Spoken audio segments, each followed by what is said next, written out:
Welcome to my show. I'm a guest here. His name is Jerry Pannone. Mr. Jerry, how are you doing, sir? I'm doing fine, and nice to be with you. Nice to be with you too, Mr. Jerry. Firstly, you are an author. You are also a musician and an educator. Can you please, Mr. Jerry, discuss more about yourself and how you are doing currently now, Mr. Jerry? Yeah.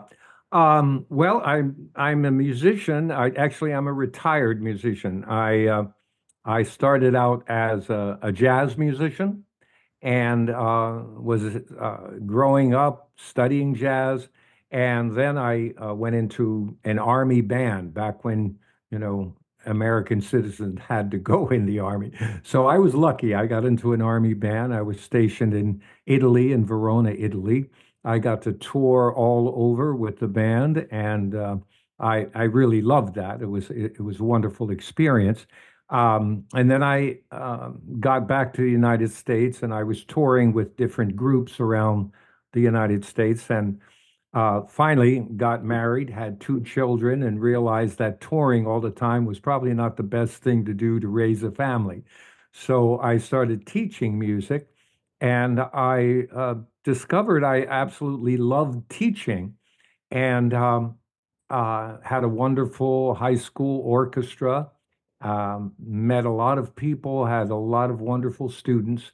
But I was always interested in philosophy and psychology. And I found that while I was teaching, I didn't have much time to investigate that. But I retired um, about 12, 13 years ago now. And it gave me the opportunity to investigate more about philosophy and psychology and also spirituality. So I got deeper into it. I ended up writing a book called Survive, which has only a little to do with music, but mostly to do with philosophy and psychology and also spirituality. So that was about 3 years ago. And now I'm doing some podcasts just to talk a little bit about it. And I'm grateful to you for inviting me. I have a wife and two grown children with grandchildren, and I'm living in California. So that's kind of what I'm about. I'm very, very glad you're also into this podcasting.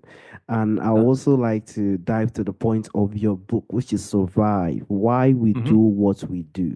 Can you Right, please, Mr. Jerry, discuss more on that book? And do you also have more books you are planning to write in the coming future, Mr. Jerry? right. Yeah. Well, you know, when we think about what we're about, the idea that we're human beings, we're growing up, we have professions, we have pursuits that we love. Um, I realized that it's connected to evolution. And I'm not the first one. Darwin, of course, did a major thesis and people quote him all the time. But the motivation for why we do things, whether it's, the idea of basic survival, like physiological, of course, they're basic needs, right? We have to eat, we need shelter. And they're all fundamental things that all living organisms have to deal with. Well, that's all about survival, but it's not the end of it. So when we say survival, we're not just talking about our physical bodies. We're talking about pursuits that we look at and say that's part of who we are. It's not just my name is Jerry and I'm a human being, but what do I do as a human being? What am I about as a human being? And all of those things that come to play are part of our survival. It may be physical, it may be psychological, it may be spiritual. But when we're saying we're alive, then what does that mean? What does it mean when we say we're alive and participate in all the things a human being does? Because if some things thwart our advancement, our growth, then it's really like a little death. We're not surviving. If somebody prevents you from progressing and they put their hand on your head and they won't let you learn, they won't, allow you to explore your world. Well, it's like a little death. They're confining you, they're confining your sense of adventure, creativity, your sense of being. And so you can't open up to existence. So in a way, that's survival also, where you can't survive intellectually, you can't grow. And so I think it exists at every level of awareness. And so I picked on Abraham Maslow's hierarchy of needs. He's a psychologist, lived up through the 1960s, passed away, I think, beginning of 70. And he had a pyramid that he would use to describe it. He starts with physiological survival, just how we must live. And then he moves up to emotional survival. So we don't just need physical survival, we need people around us. And that extends to your family, especially your mother, because without her, you don't survive physically and possibly emotionally, right? So it extends to a greater and greater circle around you. So it starts with that mom, family, then community. It could be religion, society, the nation. And it moves up so that you're benefiting from those connections. So it could be esteem, for example. You do something well, people pat you on the head. They say, "Oh, you did that really well." Well, we need that approval. That's part of our connection, and it's part of our real survival. We need that affirmation that we're doing well. And it goes up through what Maslow calls self-actualization. So when you're, in your maturity, you may have had a family, you may have a job that you've been very successful with. Emotionally, you're feeling good. And he calls that self-actualization, where as a person, you feel fulfilled. But then at the end of his life, he felt there's something missing. There's just, I've got up through this. I feel good about what I've done, and people respect me. All those accolades of society have been given to me, so I'm grateful and I'm doing well.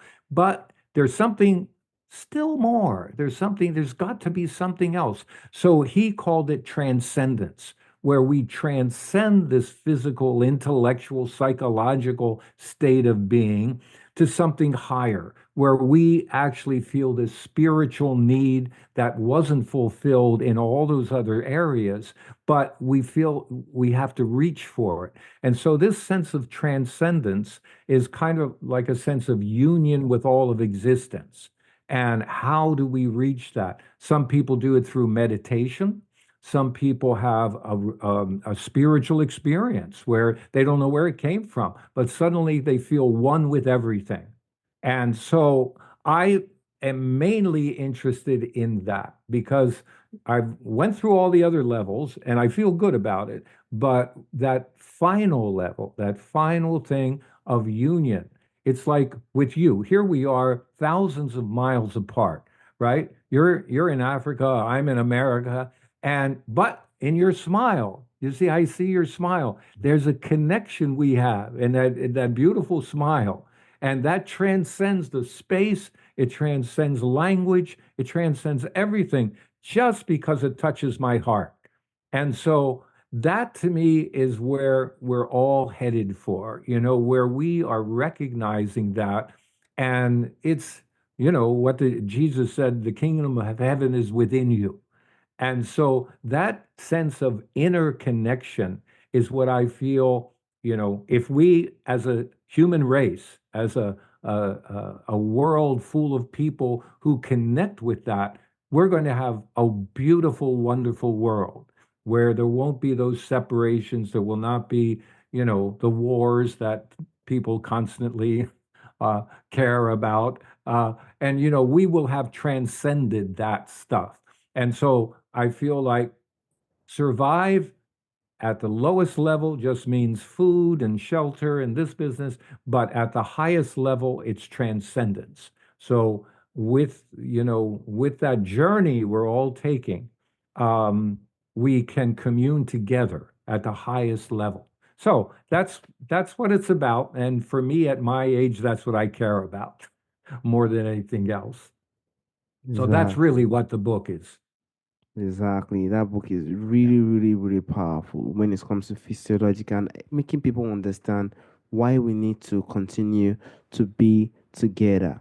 And I also like to go to the point of the physiological and the human behavior. What do you Mhm. think are the key physiological theories that help us understand human behavior? And what do you think someone needs to also do to become self-aware of their own behavior patterns, Mr. Jerry?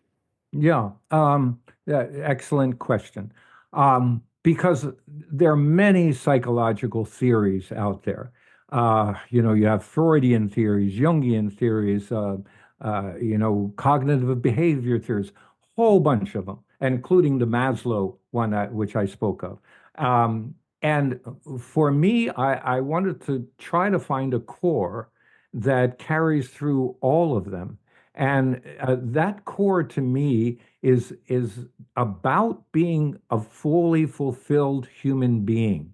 What does it mean for us to be um, open and aware so that we can communicate with one another and connect with one another in a very honest, pure way? And that's a journey. Of course, it's difficult because we grow up in cultures, right?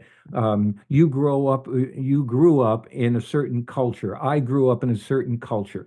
And there are all kinds of facets to those cultures. And each one of us is incredibly unique. I mean, like leaves on a tree, right? We say, well, this is an oak tree or a maple Yeah. tree. And we take a leaf, there are millions of them. We take one and we take another and look at them carefully. They're totally different, right? They're totally different. So you are incredibly unique. I am incredibly unique. And yet we belong to the same species, right? And so, how do we align with one another and connect in a very deep way, and yet be so different? And so we have to find that connection, that sameness. What is it to be a part of something and yet very unique? So how do we make that connection? And I think it's when we finally see that transcendence where, yes, I'm a unique leaf, I'm very special. And we feel that, we are special individuals. Well, we recognize that, but we also have to recognize we're part of this tree. We're part of one another because we are in the same, not just species, but the core of us is the same. It's that often used is the concept of a drop in the ocean. So, how you identify.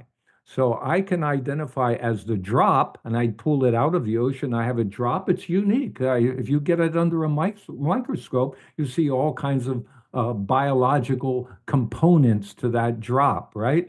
But if you put it back in the ocean, it becomes the ocean. It's no longer an individual drop. The drop goes back in the ocean. Its identity is the ocean. It's not a drop. It becomes the ocean. And it exists simultaneously. Take it out, it's a drop. Put it back, it's the ocean. So I feel like it all depends on how we identify. So if we're identifying as individuals, we can talk about our specialness. But if we're identifying with the ocean, we can talk about all of existence. Everything is me. In other words, I am no longer simply identifying with the drop, but the entire ocean, and that encompasses the drop. So the drop is within the ocean, I am the ocean. And there's a spiritual saying that there's only one question and there's only one answer. The one question is, who am I?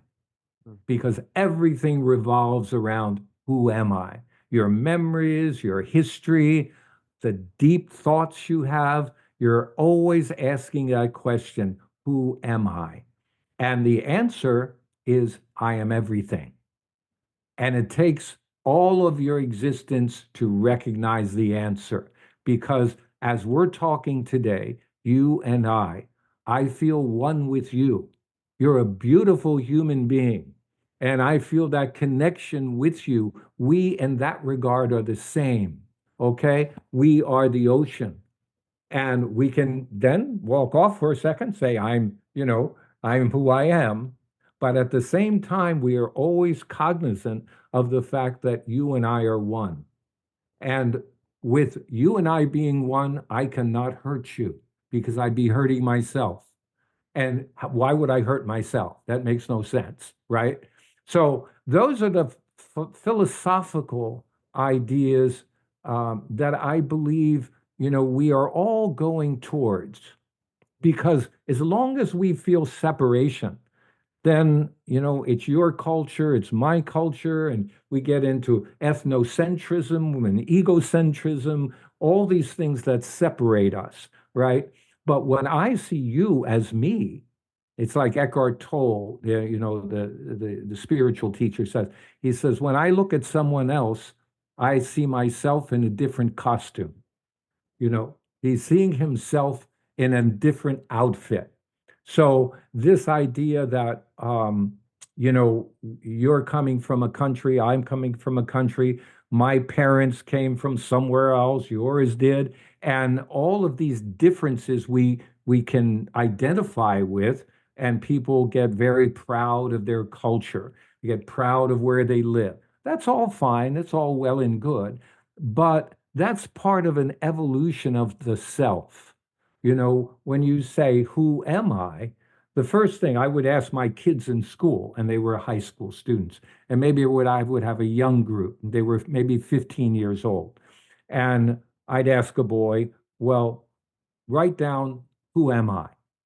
And he would answer, if I asked him the follow-up question, what did you write? He said, well, I'm a boy, I'm 15 years old, my name is Johnny, and and I live with my family.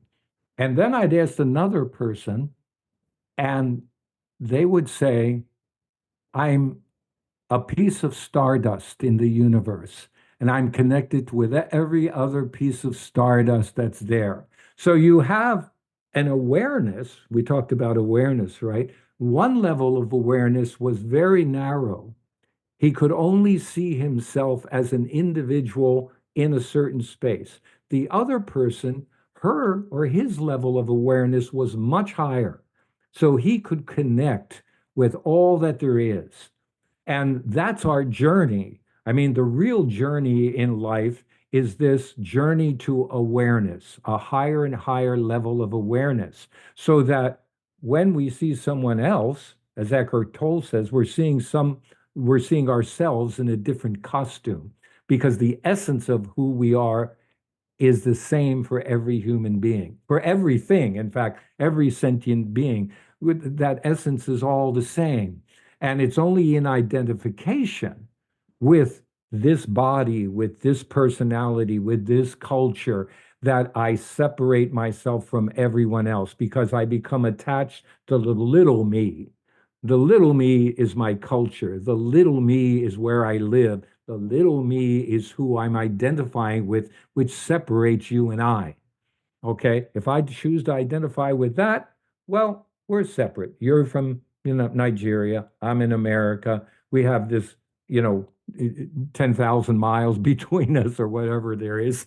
I'm not the best at geography. So, but it always comes back to identification. What am I capable of identifying with?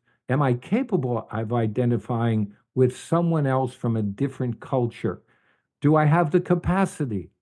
And so deep down, we all have the capacity. It's the question if we're awake to the capacity, or are we, you know, kind of stuffed down because we haven't had the experiences yet.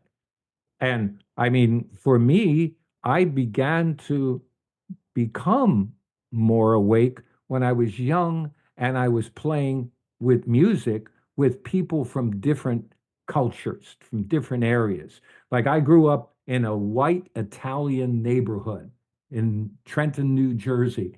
And the neighborhoods were all divided by blocks. So there were Europeans and they were even divided as Europeans. There would be Polish people, they had their own church. There would be Germans and Italians. They each had their own church and neighborhoods and grocery stores. And once in a while, they would cross the lines, but not much.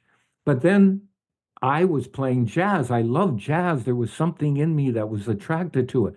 Well, the groups I played with, many times there were black men in those groups. They had their neighborhood. I had mine. I didn't know anything about them, but pretty soon the music brought us together as one, the music. And so I loved them as I loved my other friends. And but to other people in my neighborhood, they didn't understand that. They didn't understand how I could go play music with people from a different racial group. And so the music transcended. When we talk about transcendence, right? I can listen to music from any place in the world. And if I stop to take into account what goes into it, I can really enjoy it. But they're another culture, different, I might not understand the words if it's vocal music, but you feel something inside you, right, when you're hearing music. And so the music helped me transcend the differences in our cultures. And so that made me feel, well, we both love something important and it's the same thing, you know? So you might be sitting next to somebody now, they love the music you love their music, and pretty soon you bond as human beings. It's no longer separateness, it's bonding as human beings. And consequently, people tend to fall in love, they get married, they have children, and you know, some of their relatives understand and some don't.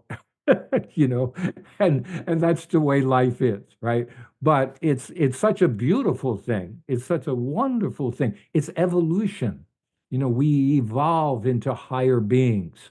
And those who are not there yet, those who can't understand that yet, eventually they'll get there, eventually. But if you're in that group that does, then there's a beautiful place to be. And it's just a question of acceptance and broadening your capabilities. So that to me is like critical listening. There's critical thinking, there's critical listening. First has to come critical listening because you don't want to talk when you don't know what you're saying, so you have to listen first and analyze it. And if you don't agree, you ask yourself, okay, why don't I agree? And am I biased just because this person is coming from a different direction? Do I say, in my back of my mind, am I saying, oh, they don't know what they're talking about. My group knows what it's talking about, but they don't know. And that's a bias you might grow up with. I grew up with some of that because they would, my neighborhood, they were biased against almost everybody else. So you were expected when you grew up to marry an Italian Catholic girl. That was the expectation. And it was kind of crazy because we would go to high school and suddenly I was around other kids who weren't Italian Catholics, you know. And so I went out with a Polish girl and then I went out with a Jewish girl, and that was outrageous. They could not understand how I could do that, you know. So, but it's all a question of pushing out of your comfort zone, right? Mm, We're comfortable here. I know everyone. I eat mm, the food they eat. Everything is good. And it feels because it's what nurtured you. yeah. And, you feel connected to what nurtured you. And there's Mm, nothing wrong with that. It's just that it's a big world. It's nice to look out there and see what else is there, right? And now we say it's a big universe. So the people, I mean, if you go back in history, like Copernicus and Galileo, and they mm, almost burned Galileo at the stake for saying, like the earth goes around the sun, not the sun goes around the earth. So, mm, so, but when you open your mind to what's out there, it becomes so wonderful. It's so beautiful. Yeah. So that's, I think, how we identify is a key. That don't let your identification get in the way of your learning and your Yeah. awareness. Yeah. So I Yeah. guess that's a long way to say something small. Exactly, But yeah, exactly. Completely agree. In fact, you've said every single thing that one needs to know. We are all special. And honestly yeah, speaking, we are all different. We all have different background. We are all sure. unique in different ways. But having that Yeah. sense of ways we could live that sense of, connection. I remember the time you said music. That music connected every single person together and everybody were just doing it together. Something that could just bring one together is really, really powerful. Every single Absolutely. person have this different background. We also have the same way, different way we think, but something will definitely bring us Yep. together. And that definitely, as you said, leads some people to marriage, leads some people to engagement, leads some people to different type of things, even partnership in life. And that is Hmm. really, really massive. Something will be there that will really connect every Yeah. single one. Thank you so much for that, Mr. Jerry. I Ah. learned very, very big thing today, honestly speaking. And Mr. Jerry, before we just go, there's a question I normally ask Mr. Jerry. Uh-huh. From the forefathers, there are a lot of things that do exist during our forefathers' time that is missing in our time today. Hmm. If there Right. is anyone or anything you would like to bring back to our time today, Mr. Jerry, what do you think that thing will be, Mr. Jerry? I I think what what I feel anyway, with our technology, which is wonderful, it gives us all kinds of stuff. We're missing the human connection, the touch. I had a plumber who was fixing a sink for me, and we were talking about, just technology and stuff. And he said to me, he said, "Yeah, it's all great," but he took his finger and he put it on my chest. He said, "That's what we're missing: Mhm. touch, touch and connection." And I feel like this, when you hold someone, it could be a child, it could be your friend, your mother, it could be, there's something special about that touch. We transmit something fundamental and super Mm, important. And that part, I think, we're missing today. And it's not, I mean, some cultures don't touch, yeah, they bow to you, but the connection is yeah, still there. So it doesn't have to be so much physical, but physical, I believe, helps.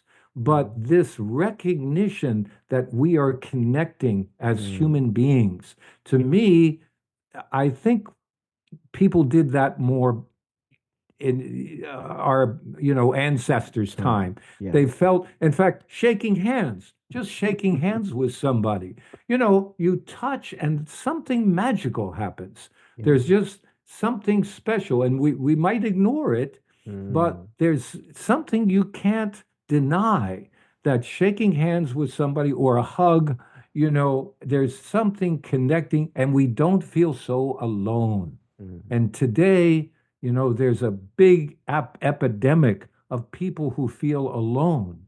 And I have some relatives, and they live alone. mm, They don't have the connections. They don't have the community, and they're very depressed. They're mm, extremely depressed. And all I could say is try to get out, try to make connections with other people, mm, because it's so important.